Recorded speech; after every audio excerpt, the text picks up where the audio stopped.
ఏ course నేర్చుకోవాలో తెలియట్లేదా? అయితే ఇనుమాటిక్ square guidance ని follow అవ్వండి. వినీషా రెడ్డి గారు నమస్తే అండి. నమస్తే. ఫంక్షనల్ న్యూట్రిషన్ చదువుకున్నారు. అసలు ఏంటి నార్మల్ ఈ డైటీషియన్, న్యూట్రిషనిస్ట్‌కి, ఈ ఫంక్షనల్ న్యూట్రిషనిస్ట్‌కి తేడా ఏంటి అసలు? ఓకే. ఆడియన్స్ నన్ను ఫస్ట్ టైం చూస్తున్నారు కాబట్టి నా గురించి ఒక చిన్న ఎడ్యుకేషనల్ బ్యాక్‌గ్రౌండ్ చెప్తాను. నేను ఎంఎస్సీ డైటెటిక్స్ చేశాను. చేసిన తర్వాత లైక్ అందరు డైటీషియన్స్ లాగే క్లినికల్ డైటెటిక్స్‌లో నాకు ఇంట్రెస్ట్ ఉండే. క్లినికల్ డైటెటిక్స్‌లో మనం టైప్ 2 డయాబెటీస్, పీసీఓఎస్, థైరాయిడ్ ఇది ఎప్పుడు కూడా బ్లడ్ షుగర్ బ్యాలెన్స్ అని చెప్పేసి లేకపోతే వెయిట్ మేనేజ్మెంట్ కింద మనం నేర్చుకుంటాం. 4 ఇయర్స్ ఆర్ 5 ఇయర్స్ బ్యాక్ నాకు క్లినిక్‌లో ఒక కొత్త కేస్ వచ్చిండే. పీసీఓఎస్ కేస్ అది. పీసీఓఎస్ కేస్‌ని మేము ఎంత హీల్ చేస్తున్నా ఆమె కాన్స్టెంట్‌గా ఒక కంప్లైంట్ ఇచ్చేది. కడుపులో నొప్పి. చాలా కాన్స్టెంట్ కంప్లైంట్. ఏది చేసినా, ఎంత చేసినా మాకున్న నాలెడ్జ్‌లో అది తగ్గేది కాదు. డాక్టర్స్ ఎవరు కూడా ఐడెంటిఫై చేయలే. వన్ ఫైన్ డే ఒక గ్యాస్ట్రోఎంట్రాలజిస్ట్ ఆమెని ఐడెంటిఫై చేశారు. ఇట్స్ అన్ ఐబిఎస్ కేస్ అని. నాకు అప్పుడు చాలా ఇంట్రెస్ట్ కలిసింది. ఇరిటబుల్ బౌల్ సిండ్రోమ్ గురించి మేము క్లినికల్గా చదువుకున్నప్పుడు ఎక్కడా రాలేదు. వచ్చింది హాస్పిటల్స్లో వర్క్ చేసినప్పుడు only instruction is gluten free follow అవ్వండి, డైరీ ఫ్రీ ఫాలో అవ్వండి అని ఇరిటబుల్ బౌల్ సిండ్రోమ్కి వచ్చేది. ఆమెకు అది పెట్టాం, గ్లూటెన్ ఫ్రీ పెట్టాము, డైరీ ఫ్రీ పెట్టాము. బట్ స్టిల్ ఆ కేసు అసలు సాల్వ్ అవ్వట్లేదు. దెన్ ఐ థాట్ ఇది డాక్టర్తో మేము ఇంకా ఎక్కువ మాట్లాడుతూ తెలుసుకున్నప్పుడు ఇది life style management, diet management, దీనికి ఏం మెడికేషన్ లేదు అని చెప్పారు. మెడికేషన్ లేనప్పుడు ఇది డిసీజ్ కాదు, ఇది ఒక డిజార్డర్. ఎక్కడి నుంచి వస్తుంది, ఎందుకు ఇంత క్రానిక్ సఫరింగ్ ఉంది దీంట్లో, ఇది లైఫ్ స్టైల్ ఎందుకు డిస్టర్బ్ చేస్తుంది అన్న ఒక ఇంట్రెస్ట్ నాకు క్రియేట్ అయింది. అక్కడ నుంచి I did my own research. And ఇది మన ఐబిఎస్, ఐబిడి మన ఏషియన్ పాపులేషన్లో ఎస్పెషల్లీ లైక్ ఇండియన్ పాపులేషన్లో చాలా తక్కువగా కనిపించేది ఒక 4-5 ఇయర్స్ బ్యాక్ అనమాట. అప్పుడు అంత అవగాహన లేకుండే. నేను వెస్ట్రన్ డాక్టర్స్ ఇన్స్టాగ్రామ్ ప్రొఫైల్ కానివ్వండి, ఇంకా గూగుల్ రీసెర్చ్ చేసినప్పుడు I came to know there is something called as irritable bowel syndrome. Manage చేసుకోవడానికి ఒక కోర్స్ ఉంది. ఇది ఫంక్షనల్ న్యూట్రిషన్ అని ఒక సబ్జెక్ట్ ఉంది. అది నేర్చుకుంటే కన్వెన్షనల్గా ఏదైతే ట్రీట్ చేయలేకపోతున్నారో ఫంక్షనల్ న్యూట్రిషన్లో దానికి ఆన్సర్ ఉంది అని నాకు అర్థమైంది. అప్పుడు నేను మొనాష్ యూనివర్సిటీ దాంట్లో ఐబిఎస్ కోర్స్ ఉంటే అది జాయిన్ అయ్యాను. అది జాయిన్ అయిన తర్వాత దాంట్లో మేజర్గా డైట్ గురించి డిఫరెన్షియల్ డయాగ్నోసిస్ అంటాం. అంటే ఐబిఎస్ అయినా లేదా ఇంకేదైనా ఆర్గానిక్ డిసీజెస్ ఉన్నాయా, వీటికి ఏం టెస్ట్ చేసుకోవాలి, బ్లడ్ టెస్ట్ దగ్గర నుంచి మొత్తం డీటెయిల్డ్గా చాలా మంచిగా కోర్స్ ఉంది. ఐబిఎస్ కోర్స్ చేశాను. తర్వాత జర్నీలో నాకు అర్థమైంది ఏంటంటే ఇది డైట్, లైఫ్ స్టైలే కాకుండా దీంట్లో ఇన్ఫెక్షన్స్ చాలా మేజర్ రోల్ ప్లే చేస్తాయి. మన గట్లో జరిగే డిస్బయోసిస్ అంటే మీ ఓన్ గట్ మైక్రోబయోమే మిమ్మల్ని ఇన్ఫెక్టివ్గా మారుస్తుంది. లేకపోతే బయట నుంచి ఏదైనా ఫుడ్ ఇన్ఫెక్షన్ వచ్చినప్పుడు కూడా అది క్రానిక్గా మీ గట్లో నిల్చుండిపోతుంది అని నాకు అర్థమైంది. అది హీల్ చేయనంత వరకు ఈ ఐబిఎస్ హీల్ అవ్వదు అని అర్థమైంది. Then I started doing like small intestinal bacterial overgrowth, SIBO doctor అని వెస్టర్న్ డాక్టర్ నిరోలా ఉన్నారు, ఆస్ట్రేలియన్ డాక్టర్ అనమాట. She been doing IBS and ఈ కేసెస్ లాస్ట్ 20 ఇయర్స్ నుంచి చేస్తున్నారు ఆమె ప్రాక్టీషనర్. ఆమె కోర్స్ లాంచ్ చేశారు సిబో అని చెప్పేసి. అలా నేను ఒక్కొక్క certification IBS, IBD, small intestinal bacterial overgrowth, level 3 biochemistry, ఇవన్నీ నేను వెస్టర్న్ డాక్టర్స్ దగ్గర నుంచి సర్టిఫికేషన్స్ చేశాను.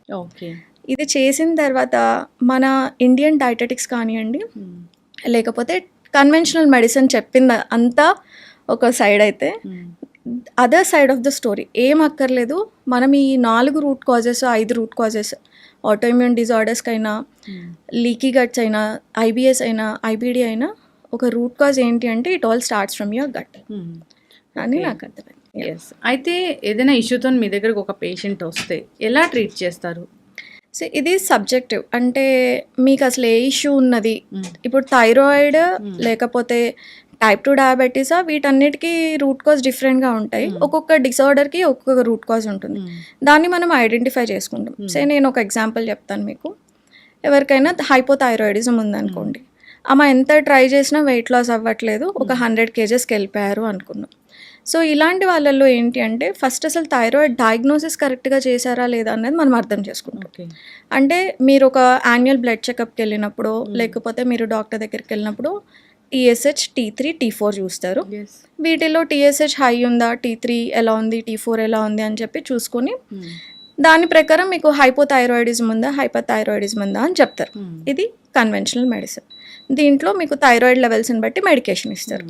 ఇప్పుడు మేము ఎలా ఆలోచిస్తాము, ఇప్పుడు ఈ థైరాయిడ్ గ్లాండ్ ఉంది, ఇది 2 హార్మోన్స్ని ప్రొడ్యూస్ చేస్తుంది, T4, T3 అంటాం. T4 ఎక్కువ మోతాదులో 97% ప్రొడ్యూస్ అవుతుంది, T3 7% ప్రొడ్యూస్ అవుతుంది. T4 ఇన్యాక్టివ్, అది ఎంత ఉంది అన్నది ఇంపార్టెంట్ కాదు, అది T3 కింద ఎలా కన్వర్ట్ అవుతుంది అన్నది ఇంపార్టెంట్. ఇప్పుడు మీరు లావ్ అయిన వాళ్ళు సన్నబడాలన్నా, ఇన్సులిన్ రెసిస్టెన్స్ తగ్గాలన్నా, కాన్స్టిపేషన్ తగ్గాలన్నా మీకు కన్వర్షన్ జరగాలి. అంటే T4 యాక్టివ్ కాంపోనెంట్ T3కి వెళ్ళి కన్వర్ట్ అయ్యి T3 కరెక్ట్ లెవెల్స్లో ఉంటేనే మీకు థైరాయిడ్ హీల్ అయినట్టు. సో మనం మెడిసిన్ ఏమి ఇచ్చుకుంటాం, T4 ఇస్తాం చాలా వరకు.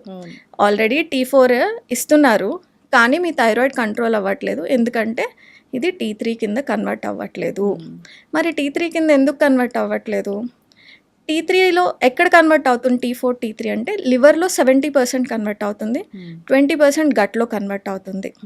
సో మరి లివర్ హెల్త్ ఎలా ఉంది? మీ లిపిడ్ ప్రొఫైల్ చూస్తే కొలెస్ట్రాల్స్ ఎక్కువ ఉంటాయి, ట్రైగ్లిజరైడ్స్ ఎక్కువ ఉంటాయి, మరి మీకు కాన్స్టిపేషన్ ఉంటుంది. అప్పుడు లివర్ ఎలా హెల్తీగా ఉంటుంది? సో కాన్స్టిపేషన్ ఉన్నప్పుడు కొలెన్ హెల్తీగా ఉండదు, మరి అక్కడ కన్వర్షన్ 20% జరుగుతుంది కదా, లివర్లో 70% జరుగుతుంది కదా. మరి ఈ 2 హెల్తీగా లేనప్పుడు మీరు ఎంత మెడిసిన్ తీసుకున్నా అది ఎలా ఇంపాక్ట్ఫుల్గా ఉంటుంది? సో ఫస్ట్ మనము కాన్స్టిపేషన్ని హీల్ చేసుకోవాలి, తర్వాత లివర్ హెల్త్ని పెంచుకోవాలి. ఇలాగా రూట్ కాజ్ మనం ఐడెంటిఫై చేసుకుంటాం. సో ఈమెకు లివర్ హెల్త్ బాగాలేదు, గట్ హెల్త్ బాగాలేదు. దీంతో పాటు ఐరన్ ప్రొఫైల్ మంచిగా చెక్ చేసుకోవాలి, ఎందుకంటే థైరాయిడ్ ఇంబ్యాలెన్సెస్ ఐరన్ మీద చాలా డిపెండ్ అయ్యి ఉంటాయి. TPO అని ఒక హార్మోన్ ప్రొడ్యూస్ చేస్తుంది థైరాయిడ్ గ్లాండ్. దీనికి కావాల్సింది ఐరన్ మెయిన్గా. మీకు ఐరన్ డెఫిషియన్సీ ఉండి థైరాయిడ్ ఇష్యూస్ ఉన్నాయంటే ఆ ట్యాబ్లెట్ ఎందుకు పనికిరాదు. సో ఈ ఐరన్ డెఫిషియన్సీ మీరు హీల్ చేసుకోకుండా ఓన్లీ పిల్ వేసుకుంటున్నాను కదా, నా థైరాయిడ్ కంట్రోల్లో ఉంది అనుకున్నా కూడా అది చేయాల్సిన యాక్టివిటీ బాడీలో చేయదు. థైరాయిడ్ గ్లాండ్ ఏం చేస్తుంది, గట్ మొటిలిటీని కంట్రోల్ చేస్తుంది, మీ బాడీ వెయిట్ని కంట్రోల్ చేస్తుంది, మీ హార్మోన్స్ని కంట్రోల్ చేస్తుంది, మూడ్ని, యాంగ్జైటీని కంట్రోల్ చేస్తుంది, మీ స్కిన్ అండ్ బోన్ హెల్త్ని కూడా కంట్రోల్ చేస్తుంది. మరి ఇన్ని జరగాలనుకున్నప్పుడు ఓన్లీ T4 ఇచ్చుకొని మనం ఆ ట్యాబ్లెట్ ఇచ్చుకున్నప్పుడు, లివోథైరాక్సిన్ లాంటి ట్యాబ్లెట్స్ ఇచ్చినప్పుడు అది అసలు T3 కింద కన్వర్ట్ అవ్వలేదు అనుకోండి, దర్ ఇస్ నో పాయింట్. అందుకనే థైరాయిడ్ ఉన్న వాళ్ళు ఇప్పుడు కూడా వెయిట్ లాస్, నాకు థైరాయిడ్ వచ్చింది కాబట్టి వెయిట్ పెరిగిపోతున్నాం అనుకుంటారు, కానీ అండర్లైన్ అసలు గట్ హెల్త్ చూసుకోకుండా ఉన్నప్పుడు మీరు ఎన్నైనా చేయండి, ఎంత క్యాలరీ డెఫిసిట్లోకైనా రండి, మీరు ఎక్స్ట్రీమ్గా లెథర్జిక్గా అయిపోతారు తప్ప ఆ న్యూట్రియంట్ డెఫిషియన్సీస్ని మనం అడ్రస్ చేయనంత వరకు మీకు హెల్తీగా ఉంటుంది. ఎస్, ఖచ్చితంగా అండి మీరు చెప్పింది 100% కరెక్ట్.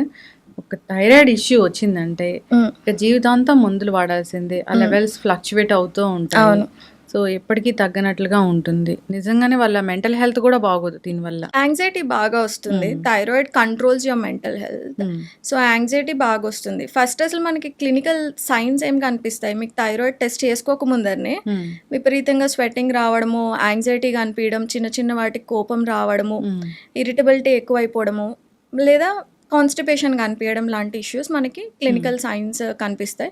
అప్పుడు మీరు డాక్టర్ దగ్గరికి వెళ్ళినప్పుడు మీరు ఎక్స్ప్లెయిన్ చేస్తుంటే కనుక ఆయన వెంటనే థైరాయిడ్ టెస్ట్ రాస్తారనమాట. Yes, so it all begins in the gut initially అని నేను చెప్తాను. ఎస్. సో ఈ థైరాయిడ్ అనేది అసలు ఎవరిలో చూస్తాము, ఎవరిలో ఎక్కువ వస్తుంది, ఐరన్ డెఫిషియన్సీ వల్ల వస్తుందా, దేనికి వస్తుంది, ఇంకా కారణాలు మాట్లాడితే దాన్ని ఎలా ఐడెంటిఫై చేసుకోవాలి, ఎలా ఈ ఫంక్షనల్ న్యూట్రిషన్ ద్వారా తగ్గించుకోవచ్చు? ఓకే, సో నేను చెప్పినట్టు ఇంతక మనకి రూట్ కాజ్ ఎక్కడి నుంచి స్టార్ట్ అయింది, మీరు ఆబ్వియస్ 4 పాయింట్స్ అంటే మీ లైఫ్ స్టైల్, మీరు టైంకి తింటున్నారా, టైంకి పడుకుంటున్నారా, తిన్నది కూడా హెల్తీగా బ్యాలెన్స్డ్గా తింటున్నారా, ఫైబర్, ప్రోటీన్ ఎక్కువ, గ్రెయిన్ రేషియో మనకి తక్కువ ఉండాలి మనం తినే దాంట్లో. ఒక సెడెంటరీ లైఫ్ స్టైల్ లీడ్ చేస్తున్నారు అనుకోండి, సో దానివల్ల కూడా మనకి ఇంబ్యాలెన్సెస్ వస్తాయి. అన్నిటికన్నా మెయిన్ కాంపోనెంట్ స్ట్రెస్. ఈ స్ట్రెస్ వల్ల కూడా థైరాయిడ్ ఇంబ్యాలెన్సెస్ రావడానికి చాలా ఛాన్సెస్ ఉంటాయి. మనం ఇప్పుడు ఈ థైరాయిడ్ రావడానికి ఏ ఏజ్ గ్రూప్లో పాసిబిలిటీ ఉంది అంటే మేనిఫెస్టేషన్ స్టేజ్ అని ఒకటి అంటాం. అంటే మీకు ఒక రోగం రావడానికో ఒక డిజార్డర్ రావడానికో ఒక మంచి 5-6 ఇయర్స్ పడతాయి. మీ బాడీ సైన్స్ అండ్ సిమ్టమ్స్కి చూపిస్తూనే ఉంటుంది, కానీ మనం అది ఇగ్నోర్ చేస్తాం. అవును. సో ఇప్పుడు ఒక స్కూల్ పిల్లోడు ఒక 10th క్లాస్ 9th క్లాస్ పిల్లల్లో మనము వాళ్ళని ఎగ్జామ్స్ అని చెప్పే లేదా 24/7 వాళ్ళని చదువు మీద ఫోకస్ చేసేసి ఎక్కువ స్ట్రెస్కి గురి చేసాం అనుకోండి, వాళ్ళు టైంకి తినరు, టైంకి పడుకోరు, పేరెంటల్ స్ట్రెస్ తర్వాత స్కూల్ నుంచి వచ్చే స్ట్రెస్ కలిపి వాళ్ళ థైరాయిడ్ని ఇంపాక్ట్ చేయడం స్టార్ట్ చేస్తుంది. యాజ్ యంగ్ యాజ్ లైక్ ఆ ఏజ్ నుంచి స్ట్రెస్కి ఎవరైతే కాన్షియస్గానో అన్కాన్షియస్గానో సబ్కాన్షియస్గానో మనం స్ట్రెస్కి గురవుతూ ఉంటే కనుక మన థైరాయిడ్ యాక్ట్ ఫంక్షనాలిటీ తగ్గుతూ వస్తుంది అనమాట. సో ఇది మీకు ఒక డిసీజ్ రూపంలో బయటపడడానికి ఒక 5 years పడుతుంది. సో స్ట్రెస్ ఉన్న వాళ్ళు ఫస్ట్ చేసేది ఏంటి, బింజ్ ఈటింగ్ చేస్తారు లేదా పడుకోరు.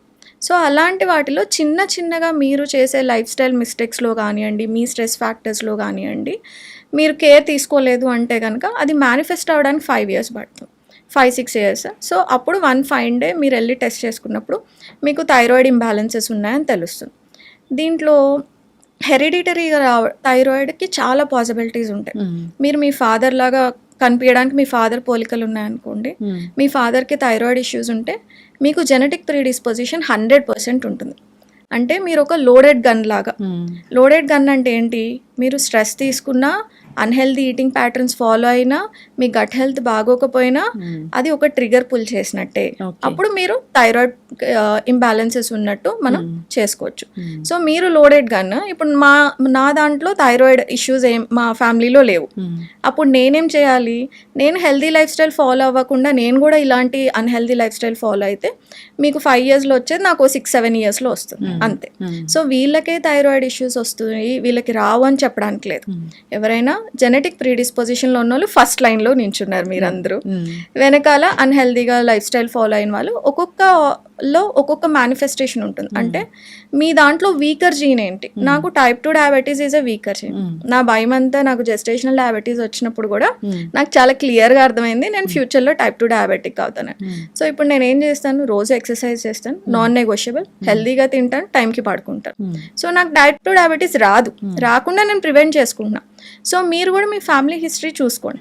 మీ ఫ్యామిలీ హిస్టరీలో ఎలాంటి డిసీజెస్ డిజార్డర్స్ ఉన్నాయో చూసుకొని మీకు ప్రీడిస్పోజిషన్ ఉన్నప్పుడు అలాంటి అన్హెల్దీ ప్యాటర్న్కి వెళ్లకుండా ఉంటే కనుక మీరు దాన్ని ఖచ్చితంగా ప్రివెంట్ చేసుకోవచ్చు. ఇవన్నీ కూడా మెటబాలిక్ డిజార్డర్స్ అన్నీ 100% ప్రివెంటబుల్, 100% రివర్సబుల్. ఎక్కడ రివర్సబుల్ అవుతాయి, మీరు డ్యామేజ్ కంట్రోల్ తొందరగా చేసుకుంటే మీకు రివర్సబుల్ అవుతాయి. Okay, yeah. అంటే టెస్ట్ వరకు వెళ్తాం ఎప్పుడంటే బాగా సిమ్టమ్స్ బాగా తెలిసాక. ఏదైనా ప్రీ సిమ్టమ్ ఈ లక్షణం కనిపిస్తే మనం టెస్ట్ చేయించుకుని తొందరగా తగ్గించుకోవచ్చు అంటే ఏం చెప్తారు ఈ థైరాయిడ్? సో ఫస్ట్ మీరు ఇప్పుడు 20 years 30 years అనుకోండి, మీరు అసలు అన్హెల్దీ లైఫ్ స్టైల్లోనే ఉన్నారు, మీ లైఫ్ స్టైల్ మీకు తెలుసు. సో ఫస్ట్ ప్రివెంటివ్ మెడిసిన్లో మనం చేయాల్సింది ఏంటంటే బేసిక్ బ్లడ్ టెస్ట్ చేయించుకోవాలి. T3, T4, TSH చూసుకోవాలి. TSHలో రెడ్ ఫ్లాగ్ ఏంటి అంటే మనం నార్మల్ లెవెల్ చూసినప్పుడు 0.9 నుంచి ఒక 5 దాకా మనం నార్మల్ రేంజ్ అనుకుంటాం, కానీ 2.5 నుంచి మేము సబ్ క్లినికల్ అంటాం. మీ రేంజ్ ఎప్పుడైతే 2.5 దాటిందో TSH, మీకు ఒక 5 yearsలో థైరాయిడ్ డిజార్డర్స్ రావడానికి ఛాన్సెస్ ఉంటాయి అని అర్థం. ఈ TSH 4కి క్లోజ్గా ఉందనుకోండి, మీకు 4కి క్లోజ్గా ఉంది, ఫ్యామిలీ హిస్టరీలో థైరాయిడ్ ఉంది అంటే వెళ్ళి థైరాయిడ్ ఆటో ఇమ్యూన్ బాడీస్ ఉంటాయన్నమాట, ఆ టెస్ట్ చేయించుకోవాలి. థైరాయిడ్ ఆటో ఇమ్యూన్, యా అవును. సో ఆ టెస్ట్లో మనం ఎందుకు చేయించుకుంటాము, థైరాయిడ్ కేవలం థైరాయిడ్ గ్లాండ్ ఒక ఫంక్షనాలిటీ ప్రాబ్లం మాత్రమే కాదు, థైరాయిడ్లో 70% హైపోథైరాయిడిజం కేసెస్లో హషిమోటోస్ అనే ఆటోఇమ్యూన్ డిజార్డర్ ఉంటుంది. ఇది ఎవరు సరిగ్గా ఐడెంటిఫై చేసుకోరు. హైపోథైరాయిడిజం ఉన్న వాళ్ళందరూ వెళ్ళి థైరాయిడ్ యాంటీబాడీస్ టెస్ట్ చేయించుకోండి, మీకు అప్పుడు హషిమోటో ఉందా లేదా అని తెలుస్తుంది. మేము మా ప్రాక్టీస్లో 90%లో హషిమోటోస్ ఎవరికి ఉందని తెలియదు, అందరూ హైపోథైరాయిడిజం అనే వస్తారు. మేము మా డయాగ్నోస్టిక్ టెస్ట్లో యాడ్ చేసేది అంటే థైరాయిడ్ యాంటీబాడీస్ టెస్ట్ మేము ఇంక్లూడ్ చేస్తాం అన్నమాట. అప్పుడే ఐడెంటిఫై అవుతుంది వాళ్ళకి హషిమోటో అని ఒక ఆటోఇమ్యూన్ డిజార్డర్ ఉంది అని చెప్పేసి. సో ఇలాగ సబ్ క్లినికల్ లెవెల్లో మీరు తెలుసుకుంటే కనుక ఒక జనరల్ రొటీన్ అను, లేదు నేను బాగా స్ట్రెస్ తీసుకుంటున్నాను, టైంకి పడుకోవట్లేదు, జంక్ ఎక్కువ తింటున్నాను, let me check my thyroid levels అని మనం వెళ్ళొచ్చు. దీంట్లో 2.5 ఇస్ ద కట్ ఆఫ్, అక్కడ సబ్ క్లినికల్ లెవెల్ కింద పెట్టుకోవాలి. 2.5 కన్నా ఎక్కువ ఉందంటే లేదా ఫ్యామిలీ హిస్టరీలో ఉంది అనుకున్నా కూడా మనం థైరాయిడ్ యాంటీబాడీస్ చెక్ చేసుకొని రూల్ అవుట్ చేసుకోవాలి ఫస్ట్. మనకు వచ్చే పాసిబిలిటీ ఉందా లేదా అని రూల్ అవుట్ చేసుకోవాలి. ఓకే. సో, వచ్చే అవకాశం ఉంది. హ్మ్. కొంచెం బోర్డర్ లైన్‌లో ఉంది. హ్మ్. సో, ప్రీ థైరాయిడ్ కండిషన్ అంటారా? అవును. అదేదో అవును. వచ్చేలా ఉంది యాహ్! అన్నప్పుడు ఏం చేస్తాము? సో, ఇక్కడ నేను ఇంతకు చెప్పినట్టు T4 నుంచి T3కి కన్వర్ట్ అయితేనే మీకు యాక్టివ్ థైరాయిడ్ గ్లాండ్ ఫంక్షనాలిటీ మీ బాడీ తీసుకుంటుంది. ఈ T4 నుంచి T3 కన్వర్ట్ అవ్వాలంటే అది selenium dependent, zinc dependent, iodine dependent అనమాట. సో సెలీనియం రోజుకి 2 బ్రెజిలియన్ నట్స్ తింటే మీకు కావాల్సిన సెలీనియం వస్తుంది.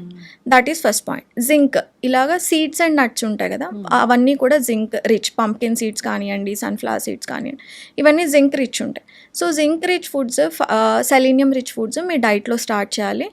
ఈ 4 పాయింట్స్ అందరికీ బేసిక్ అండి. అంటే మీకు రోగం ఉన్నా రోగం లేకపోయినా, ఫ్యామిలీ హిస్టరీ ఉన్నా లేకపోయినా అందరూ రోజు ఎక్సర్సైజ్ చేయాలి, ఫైబర్ ఎక్కువ తినాలి, ప్రోటీన్ ఎక్కువ తినాలి, గ్రెయిన్ ఇంటేక్ తగ్గియాలి. గ్రెయిన్ ఇంటేక్ తగ్గించుకొని ఒక యాక్టివ్ లైఫ్ స్టైల్ లీడ్ చేసుకుంటూ సిర్కాడియన్ రిథమ్ అంటే మీరు యాక్టివ్ స్లీప్ 10 o'clock నుంచి 5 o'clockకి మీకు స్లీప్ సైకిల్ రావాలి. చాలామంది ఏం చెప్తారంటే మేము 8 hours పడుకుంటాం మేడం, 2 నుంచి మేము 10 దాకా పడుకుంటాం అంటే. So it's not an active sleep. ఆ టైంలో లివర్ డీటాక్సిఫికేషన్ సరిగ్గా జరగదు. ఎప్పుడైతే స్లీప్ హార్మోన్ ప్రొడ్యూస్ చేయాలో మీరు అప్పుడు డైజెస్టివ్ ఫైర్ని ఇంక్రీజ్ చేస్తారు. అంటే 2కి పడుకునే వాళ్ళు 11కో 12కో తింటారు కదా. సో మీరు పడుకునే టైంలో మీ డైజెస్టివ్ ఫైర్ ఎక్కువ ఉంది అంటే body will not detox. So liver functionality తగ్గిపోతుంది. దీనివల్లే చాలా రకాల రోగాలు, అన్ని రోగాలకి ఇది ఒక రూట్ కాజ్ అని కూడా చెప్పుకోవచ్చు. సో ఈ 4 పర్టికులర్ థింగ్స్ అంటే మీ physical health, mental health, biological health, nutritional health, ఈ 4 బాగుంటే మీకు అసలు ఏ రోగాలు అన్నవి రావు. వచ్చిన మీ బాడీ చాలా మంచిగా ఇమ్యూన్ సిస్టమ్ మంచిగా ఉంటుంది. కాబట్టి గట్ హెల్త్ 70% ఆఫ్ మీ ఇమ్యూన్ సిస్టమ్ గట్లోనే ఉంటుంది. అది బాగుంటుంది కాబట్టి మీరు తొందరగా రికవర్ అవుతారు. సో డిసీజ్ రాదు అని ఎవరు గ్యారెంటీ ఇవ్వరు, కాకపోతే వచ్చినప్పుడు you can fight it better. Okay. అంటే మీ దగ్గరికి థైరాయిడ్ పేషెంట్స్ వస్తారు, వచ్చినప్పుడు సో వాళ్ళకి మామూలుగా ఇంగ్లీష్ మెడిసిన్ రాసినట్లుగా థైరాయిడ్కి సంబంధించిన టాబ్లెట్స్ రాస్తారా, లేదంటే ఈ విటమిన్స్ ఇలాంటి సప్లిమెంట్స్తోనే తగ్గిస్తారా, అంటే ఏంటి? థైరాయిడ్ మెడికేషన్ మానేయాలా వద్దా, రెమిషన్లో ఉందా, రివర్సబుల్లా, మనం మానేయాలా లేదా అన్నది మల్టిపుల్ ఫ్యాక్టర్స్ మీద డిపెండ్ అయి ఉంటుంది. ఫస్ట్ టైం మా దగ్గరికి వచ్చేసారు కదా అని మేము థైరాయిడ్ మెడికేషన్ తీసేసాం. సో మనం సిస్టమాటిక్గా ఇంతకు ఎగ్జాంపుల్ ఇచ్చినట్టు మాకు ఒక 100 kgs పేషెంట్ ఉన్నారు, ఆమెకు థైరాయిడ్ ఇష్యూస్ బాగుంది. థైరాయిడ్లో ఏంటంటే చిన్నప్పటి నుంచి కాన్స్టిపేషన్ ఉన్న వాళ్ళు ఉంటారు. ఈ కాన్స్టిపేషన్ ఉన్నప్పుడు ఇంతకు మనం మాట్లాడుకున్నాం చూడండి, 20% of T4 to T3 conversion లివర్లో జరుగుతుంది, గట్లో జరుగుతుంది, మిగతా 70% మనకి లివర్లో జరుగుతుంది. మరి ఆమె అంతా అన్హెల్దీ గట్ ఉండి, అన్హెల్దీ వెయిట్లో ఉండి, ఆమె స్ట్రెస్ లెవెల్స్ పీక్ చాలా ఎక్కువగా ఉంటాయి. మేము ఈ స్ట్రెస్ లెవెల్స్కి సంబంధించిన క్వశ్చన్స్ కూడా అడుగుతాం అనమాట. బట్ అన్నిట్లో తనకి 5 on 5 స్కోర్, హైయెస్ట్ స్ట్రెస్ లెవెల్స్లో ఉన్నప్పుడు మనం మెడికేషన్ వీన్ ఆఫ్ చేయొద్దు. దీనికి కావాల్సిన కన్వర్టింగ్ న్యూట్రియంట్స్ ఏవైతే ఉంటాయో ఫస్ట్ గట్ హెల్త్ ఇంప్రూవ్ చేసుకోవాలి. మనం ఎంత న్యూట్రియంట్ సప్లిమెంట్స్ ఇచ్చినా ఇంజెషన్ అంటే మనం తినడం, డైజెషన్, అది మీ పొట్టలో స్టమక్ యాసిడ్స్ కరెక్ట్గా ఉంటేనే అది డీబాండ్ అయ్యి డైజెస్ట్ అవుతుంది. డైజెస్ట్ అయింది ఎసిమిలేట్ అవ్వాలి, ఆర్గాన్స్కి, బ్లడ్కి అందాలి. ఎసిమిలేట్ అయిన తర్వాతనే cellular level of nutrition improve అవుతుంది. మరి ఈ 4 ప్రాసెస్లు జరగాలంటే వెంటనే జరిగిపోదు కదా. ఇన్ని ఇయర్స్ ఆఫ్ అబ్యూజ్ ఉంది బాడీకి. అబ్యూజ్ అంటే మీరు టైంకి తినరు, పడుకోరు, న్యూట్రిషన్ లేదు, చాలా డిప్లీషన్స్ ఉన్నాయి. కాబట్టి మనం ఒక సిస్టమాటిక్ వేలో ఒక్కొక్క దాన్ని అడ్రస్ చేసుకుంటూ వెళ్తే వన్ ఫైన్ డే మీ TSH, T4, T3 అన్ని ఆప్టిమల్ రేంజ్లో ఉన్నాయంటే డాక్టర్తో వెళ్ళి మాట్లాడుకొని ఇప్పుడు నా హెల్త్ ఇలా ఉంది, హెల్త్ కండిషన్, నేను ఎంతవరకు ట్యాబ్లెట్ని మానేసేయచ్చు, ఎంతవరకు డోసెస్ తగ్గించుకోవచ్చు అని మనం డిస్కస్ చేసుకొని న్యూట్రిషనిస్ట్, డాక్టర్స్తో డిస్కస్ చేసుకొని we can take a decision. కానీ అబ్రప్ట్గా ఎవ్వరు కూడా మనం ఆపేయకూడదు. అండ్ ఇప్పుడు ఫంక్షనల్ మెడిసిన్లో ఓన్లీ T4 కాదు T3 యాడ్ చేస్తున్నారు.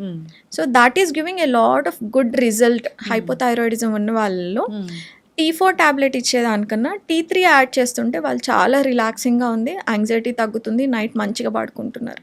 సో ఇప్పుడు మనకి అట్లీస్ట్ లైక్ సౌత్ ఇండియన్ స్టేట్స్లో ఫంక్షనల్ న్యూట్రిషన్ అంటే ఎవరికి తెలియదు, ఫంక్షనల్ మెడిసిన్ న్యూట్రిషన్ మీద అంత అవగాహన లేదు. ఇప్పుడు నేను ఇవన్నీ చెప్పినా కూడా చాలా మందికి కొత్తగానే అనిపిస్తుంది, కానీ వెస్టర్న్ స్టేట్స్లో ఇది చాలా పాపులర్ అప్రోచ్ అనమాట. ఒక డిసీజ్ అక్కడెక్కడ కూడా వెళ్ళంగానే యాంటాసిడ్స్ రాసేయడం, యాంటీబయాటిక్స్ రాసేయడం లాంటివి ఉండవు. చాలా డిఫికల్ట్ వాళ్ళకి ఒక ప్రిస్క్రిప్షన్ రావడమే. మీరు వెళ్ళండి, ఫుడ్ మార్చుకోండి, లైఫ్ స్టైల్ మార్చుకోండి అని చెప్తూ ఉంటారు తప్ప తొందరగా మెడికేషన్స్కి ఎవరు వెళ్ళరు అనమాట. సో అక్కడున్న అప్రోచ్ వాళ్ళ రీసెర్చ్ ప్రకారం, ఎందుకంటే వాళ్ళకి గట్ ఇష్యూస్ చాలా పెరిగిపోతూ ఉంటాయి because of ultra processed foods. So అక్కడ డాక్టర్స్ అందరూ కూడా ఫంక్షనల్ న్యూట్రిషన్, ఫంక్షనల్ మెడిసిన్ అప్రోచ్ని చాలా క్లోజ్గా ఫాలో అవుతారు. ఆ ఆడియన్స్ అందరికీ, అక్కడున్న పాపులేషన్ వాళ్ళందరికీ ఐడియా ఉంది. మనం కొత్తగా అడాప్ట్ చేసుకుంటున్నాం. Maybe down the lane I'm hoping ఒక 4 years అయితే ఇది ఒక కామన్ ప్రాక్టీస్ అవుతుంది, ఎక్కువ మంది దీని గురించి చదువుకొని ప్రాక్టీస్ చేస్తారు అని ఐ ఆల్సో విష్. ఎస్, అంటే ఇక్కడ ఏం చేస్తారంటే మీ దగ్గరికి ఒక పేషెంట్ వస్తే రూట్ కాజ్ ఏంటనేది ఐడెంటిఫై చేస్తాం. తెలుసుకొని అక్కడ ఏ డెఫిషియన్సీ వచ్చింది, దాన్ని ఎలా కరెక్ట్ చేయాలి, కరెక్ట్ చేశాక దాని మందుల్ని ఎలా ఆపేయాలి. సిమ్టమాటిక్ ట్రీట్మెంట్ అన్నది చాలా రాంగ్ అప్రోచ్ అనేది నా ఉద్దేశం. అంటే మీకు థైరాయిడ్ డిజార్డర్ ఉన్నప్పుడు థైరాయిడ్ రిసెప్టార్స్ లివర్లో కూడా ఉంటాయి. అప్పుడు ఏం చేస్తాయి, ఎల్డిఎల్ బ్యాడ్ కొలెస్ట్రాల్ని పెంచేస్తాయి. మీరు తినకపోయండి మీ ఎల్డిఎల్ షూట్ అవుతూ ఉంటుంది.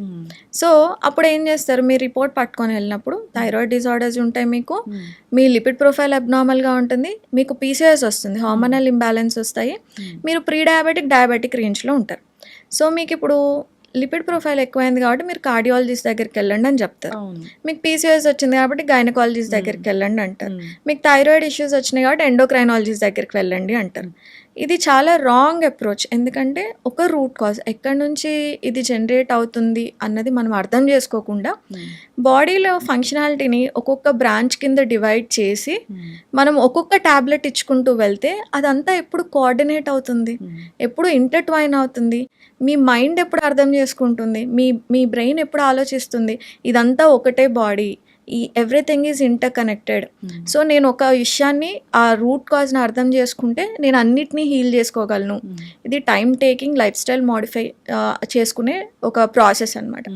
దీంట్లో మనకి కరెక్ట్ అవగాహన ఉండాలి. అసలు న్యూట్రియంట్స్ ప్రతి ఎంజైమాటిక్ యాక్టివిటీకి, ప్రతి గ్లాండ్ ఫంక్షనాలిటీకి nutrient deficiencies are root cause. 80% of diseases will disappear if you identify your nutrition deficiency. ఇది నేను 100% చెప్తా. డిప్రెషన్ ఉన్న వాళ్ళల్లో B12 ఎక్స్ట్రీమ్ డెఫిషియన్సీస్ ఉంటాయి, D3 ఎక్స్ట్రీమ్ డెఫిషియన్సీస్ ఉంటాయి, యాంగ్జైటీ విపరీతంగా కనిపిస్తుంది, రోజు లేసి మోటివేట్ అవ్వరు. ఇప్పుడు మీరు కాలేజ్ పిల్లల్లో చూస్తే జనరల్గా తిట్టించుకుంటూ ఉంటారు, లే పడుకో, ఎప్పుడు నీరసంగా కనిపిస్తావేంటి, కొద్దిగా యాక్టివ్గా ఉండు అని మనం నోట్తో చెప్తూ ఉంటాం. కానీ ఆమెకి ఏ న్యూట్రిషన్ డెఫిషియన్సీ ఉంది, B12 ఎంత లెవెల్స్లో ఉన్నాయి. సో 200 pg/ml మనం బ్లడ్ టెస్ట్ చేయించుకుంటే 200 నుంచి 900 దాకా నార్మల్ రేంజ్ అని ఇస్తారు. 200 ఉండగానే ఇంకెవరు పట్టించుకోరు, ఆ 200 ఉంది ఇది నార్మల్ అనుకుంటారు. కానీ ఎప్పుడైనా న్యూట్రియంట్స్, వైటమిన్ అండ్ మినరల్స్ ఎప్పుడు కూడా ఆప్టిమల్ లెవెల్ చూసుకోవాలి. B12కి ఆప్టిమల్ లెవెల్ ఏంటి, 600 pg/ml. B12 ఆప్టిమల్గా ఉంటే ఏమవుతుంది, మీ థాట్ ప్రాసెసెస్ మంచిగా ఉంటాయి, కాగ్నిటివ్ ఎబిలిటీ బాగుంటుంది, నిద్ర పడుతుంది, అనీమియా రాదు. B12కి అనీమియా రాకుండా డెఫిషియన్సీ. మీ ఆర్బీసీ రోజు 1% ఆఫ్ ఆర్బీసీ, ఓల్డ్ ఆర్బీసీ చనిపోతూ ఉంటాయి బాడీలో. ఇవి కొత్త ఆర్బీసీ ప్రొడ్యూస్ కావాలంటే మనకి B12 కావాలి. మరి B12 డెఫిషియన్సీ ఉన్నప్పుడు మీకు ఆ కొత్త ఆర్బీసీ ప్రొడ్యూస్ అయినప్పుడు హీమోగ్లోబిన్ ఎక్కడి నుంచి వస్తుంది, ఐరన్ ఎక్కడి నుంచి అబ్జార్బ్ అవుతుంది. B12 డెఫిషియన్సీ ఉన్నప్పుడు మీరు ఎనీమిక్గా ఉంటారు. సో ఈ ఏజ్ పిల్లలు, కాలేజ్ వెళ్ళే పిల్లలు ఎక్కువ జంక్ ఈటింగ్ హ్యాబిట్స్ ఉంటాయి కాబట్టి వాళ్ళలో ఎక్కువ న్యూట్రియంట్ డెప్లీషన్ వల్ల వచ్చే laziness, fatigue, depression, anxiety, irritability. B12, D3, iron non నెగోషియబుల్గా మీకు ఆప్టిమల్ రేంజ్లో ఉండాలి. నార్మల్ రేంజ్ కానే కాదు, ఆప్టిమల్ రేంజ్. D3 ఎవరికైతే మెంటల్ హెల్త్ ఇష్యూస్ ఉంటాయో వాళ్ళకి 60 రేంజ్లో ఉండాలి. B12 ఎవరికైతే మెంటల్ హెల్త్ ఇష్యూస్, ఫెటీగ్ ఉంటుందో వాళ్ళకి 600 రేంజ్లో ఉండాలి. సో ఆప్టిమల్ డోసెస్ ఒకటేసారి 60 kIU ఇవ్వడం కన్నా, అంటే మీకు D3 డెఫిషియన్సీ ఉంటే ఒకటేసారి 60 kIU రాస్తారు మనకి. అది మెగ్నీషియం లేనిది అబ్జార్బ్ అవ్వదు, బోన్లోకి వెళ్ళదు. 90% ఆఫ్ వరల్డ్ పాపులేషన్లో మెగ్నీషియం డెఫిషియన్సీ ఉంటుంది, అందుకే కాన్స్టిపేషన్ ఉంటుంది. మీరు ఎంత ఫైబర్ తినండి, ఎంత వాటర్ తాగండి, మీ కాన్స్టిపేషన్ రిజాల్వ్ అవ్వదు. ఎందుకు, కాన్స్టిపేషన్కి root cause thyroid, magnesium deficiencies. మరి ఈ రెండు అడ్రస్ అవునప్పుడు మీకు ఎలా కాన్స్టిపేషన్ హీల్ అవుతుంది?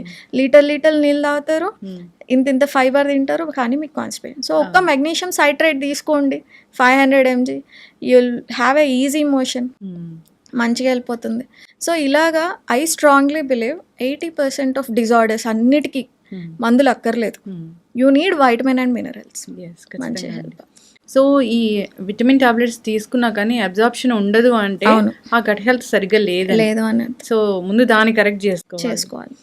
మీరు చూస్తున్నారు గట్ హెల్త్ ఇష్యూస్ రావడానికి మెయిన్ కారణం ఈ జంక్ ఫుడ్, ఇంకా రకరకాల టాబ్లెట్స్ అనేవి మనం పిచ్చి పిచ్చిగా వాడడం వల్ల. అంతే.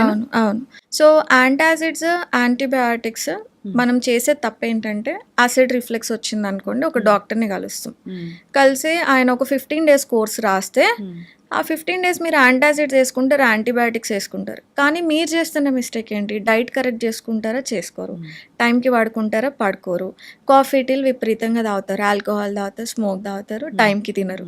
మరి రూట్ కాజే మీ అన్హెల్దీ లైఫ్ స్టైల్ వల్ల, అన్హెల్దీ ఈటింగ్ ప్యాటర్న్ వల్ల వచ్చిన ఒక డిజార్డర్ యాసిడ్ రిఫ్లెక్స్. మరి దీనికి మందులు ఎలా ఫిక్స్ చేస్తాయి? మీకున్న స్టమక్ యాసిడ్ని తగ్గించడానికి యాంటాసిడ్స్ రాసిస్తారు. మీరు 15 days కోర్స్ ఆయన 15 days చెప్తే మనం నెలలు వాడేసుకుంటాం. మనంతటి మనం వాడుకుంటాం. ఎప్పుడు యాసిడ్ రిఫ్లెక్స్ వచ్చినా ఫార్మస్యూటికల్స్ ఫార్మసీకి వెళ్ళి మనంతటి మనం మందులు తెచ్చుకొని వాడుకుంటాం. లేదా ఈ డాక్టర్ మంచిగా చెప్పలేదని వేరే డాక్టర్ దగ్గరికి వెళ్తాం, ఆయన కూడా యాంటాసిడ్, యాంటీబయాటిక్కే రాస్తారు. ఇలా మీరు ఎంతమంది డాక్టర్స్ దగ్గరికి వెళ్ళి ఎన్ని సంవత్సరాలు యాంటాసిడ్స్, యాంటీబయాటిక్స్ వాడుతున్నా సరే మీకు అది తగ్గదు. మరి ఇది ఏం చేస్తుంది? లైఫ్ స్టైల్ని కరెక్ట్ చేసుకోండి, డైట్ని కరెక్ట్ చేసుకొని, స్లీప్ సైకిల్ని కరెక్ట్ చేసుకొని, ట్రిగరింగ్ ఫుడ్స్ నేను ఇంతకు చెప్పిన లిస్ట్లో నుంచి మీకు ఏదైనా ట్రిగరింగ్ ఫుడ్ ఉంటే అవన్నీ మానేస్తే మీకు మంచిగా హీల్ అవుతుంది. ఇలా కాకుండా దీర్ఘకాలికంగా ఒక 3 months నుంచి మాకు వచ్చే పేషెంట్స్ అయితే గత 20 సంవత్సరాల నుంచి యాంటాసిడ్స్ వాడిన వాళ్ళు కూడా ఐఎమ్ లైక్ సో సర్ప్రైజ్డ్. వాళ్ళ బ్లడ్ వర్క్ చూస్తే ఐరన్ డెఫిషియన్సీ, కంప్లీట్గా ఐరన్ డెఫిషియన్సీ, కంప్లీట్గా B12. స్టమక్ యాసిడ్ సరిగ్గా లేకపోతే కనుక మీరు తిన్న ఫుడ్ నుంచి ఐరన్ డీబాండ్ అవ్వదు, B12 డీబాండ్ అవ్వదు. అది డీబాండ్ అవ్వనప్పుడు మీకు ఎక్కడి నుంచి న్యూట్రియంట్స్ వస్తాయి? దానివల్ల మీరు ఐరన్ డెఫిషియన్సీ, B12 డెఫిషియన్సీ, ఆడవాళ్ళలో అయితే తొందరగా పెరిమెనోపాజ్ వస్తుంది, తొందరగా కాళ్ళ నొప్పులు వస్తే మెనోపాజ్ వస్తుంది. స్టమక్ యాసిడ్ లేనిది ఏ న్యూట్రియంట్ కూడా మన బాడీలో అబ్జార్బ్ అవ్వదు. మరి యాంటాసిడ్స్ ఏంటి? స్టమక్ యాసిడ్ని తగ్గించే ఒక మందు. యాంటీబయాటిక్స్ ఏంటి? మీ గట్ మైక్రోబియంని చంపేసే ఒక మందు. ఇవన్నీ కూడా ఎమర్జెన్సీ మెడికేషన్స్, అంటే మీకు బాగా హెల్త్ కండిషన్ వర్సన్ అయినప్పుడు తీసుకోవాల్సిన మెడికేషన్స్. అక్కడ దాకా రాకుండా చేసుకునేది మీ చేతుల్లోనే ఉంది. సో మనం ఎమర్జెన్సీ మెడికేషన్ని డైలీ మెడికేషన్ చేస్తున్నాం. అలోపతి ఈజ్ ఎ బూన్ మనకి, అంటే అదొక వరం. ఎప్పుడు వరము? ఎమర్జెన్సీ టైంలో మీకు ఒక కాలో చెయ్యో ఎవరికో విరిగిపోయింది, వెళ్ళి హాస్పిటల్లో ఉన్నారు, అప్పుడు చేసుకోవాల్సిన అలోపతి ట్రీట్మెంట్ మనం చేసుకోవాలి. ఏమీ లేదు, తిని కూర్చొని తెచ్చుకునే రోగాలు అన్నమాట ఇవన్నీ. వీటికి మీరు మందుల సైకిల్లో పడిపోయారు అంటే you will never come out. ఒక యాంటాసిడే కదా వేసేసుకుందాం అనుకుంటారు, కానీ బాడీలో జరిగే ఏ న్యూట్రియంట్ అబ్జార్ప్షన్ కూడా మనకి సరిగ్గా జరగదు. దీనివల్లే 50 సంవత్సరాలకు రావాల్సిన మెనోపాజ్ ఆడవాళ్ళకి 45 సంవత్సరాలకు వస్తున్నాయి. బ్రిటల్ బోన్స్ చాలా బాగా ఇప్పుడు ఎక్కువైన మాకు వచ్చే కంప్లైంట్స్ ఎక్కువగా చూసేది ఇరిటబుల్ బౌల్ సిండ్రోమ్, IBSతో ఎక్కువ మంది వస్తారు. వీళ్ళ హిస్టరీలో చూస్తే ఈ కాన్స్టిపేషన్ ఇష్యూస్, యాంటాసిడ్స్, వాళ్ళకి నచ్చినట్టు యాంటీబయాటిక్స్ డాక్టర్ రాస్తారో తెలీదు, వీళ్ళు వాడతారో తెలియదు, కానీ they been through very chronic medication. Yes correct అండి. అయితే వినీషా రెడ్డి గారు, సో జనరల్గా ఈ కొలెస్ట్రాల్, ఒబిసిటీ, థైరాయిడ్, డయాబెటీస్ ఇలాంటి లైఫ్ స్టైల్ డిజార్డర్స్కేనా, లేదంటే ఏ ఇష్యూ ఉన్నా మిమ్మల్ని కాంటాక్ట్ చేయొచ్చా? నేను specialized in IBS and IBD. IBD ఇంకా అందరికీ తెలియని ఒక డిసీజ్ అది. IBS ఒక డిజార్డర్. గ్యాస్ ఎక్కువగా పట్టేస్తూ ఉంటుంది మాకు, పొట్టలో అరిగినట్టు అనిపించదు, పొట్ట ఎప్పుడు కూడా ఒక బెలూన్ లాగా బ్లోటెడ్గా ఉంటుంది, ఫుడ్ ఇంటాలరెన్సెస్ మాకు చాలా ఎక్కువగా ఉంటాయి అని ఇలాంటి సిమ్టమ్స్తో బాధపడుతూ ఉంటారు. కడుపు నొప్పి అకేషనల్గా వస్తుంది, పోతూ ఉంటుంది, గ్యాస్ ఎక్కువ ఫామ్ అవుతూ ఉంటుంది. ఎక్కువ చిన్న పిల్ల తినే క్వాంటిటీ కూడా వాళ్ళు తినలేరు. సో ఇలాంటి సిమ్టమ్స్ ఉన్నప్పుడు వెంటనే ఎవరు డాక్టర్ దగ్గరికి వెళ్ళరు, వాళ్ళ డయాగ్నోసిస్ చేయించుకోరు. సో అన్డయాగ్నోస్డ్ ఐబిఎస్తో చాలా మంది సఫర్ అవుతున్నారు అని నాకు అర్థమైంది. ఏదో అప్పుడప్పుడు కనిపించేవే కదా అనుకుంటారు, కానీ 10 years నుంచి ఉన్నాయి మేడం అని చెప్తారు ఈ విషయాలన్నీ. మరి ఈ సిమ్టమ్స్ అన్నిటినీ కలిపి ఒక పేరు పెట్టాలంటే అది సిండ్రోమ్ అంటేనే కలెక్టివ్ సిమ్టమ్స్ అని అర్థం అనమాట. సో ఇరిటబుల్ బౌల్ సిండ్రోమ్ ఉందని చాలా మందికి తెలియదు. So I'm specialized in IBS. కానీ ఐబిఎస్ వచ్చినప్పుడు ఏంటి, గట్లో అబ్జార్ప్షన్ ఉండదు, న్యూట్రిషన్ రిక్వైర్మెంట్ ఉండదు, కాబట్టి మీకు పీసీఓఎస్ రావచ్చు, థైరాయిడ్ రావచ్చు, డయాబెటీస్ రావచ్చు. సో గట్ హెల్త్ బాగున్నప్పుడు మీకు ఫస్ట్ ఐబిఎస్ ఎవరికి రాదు.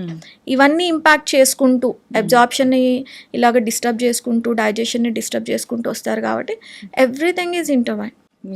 సో ఈ డిసీజే అని కాదు, మీకు ఎప్పుడైతే సరే ఐబిఎస్ ఉన్నా, గట్ ఇష్యూస్ ఉన్నా, మెటబాలిక్ డిజార్డర్స్ ఉన్నా, functional nutrition is a very good approach అండి.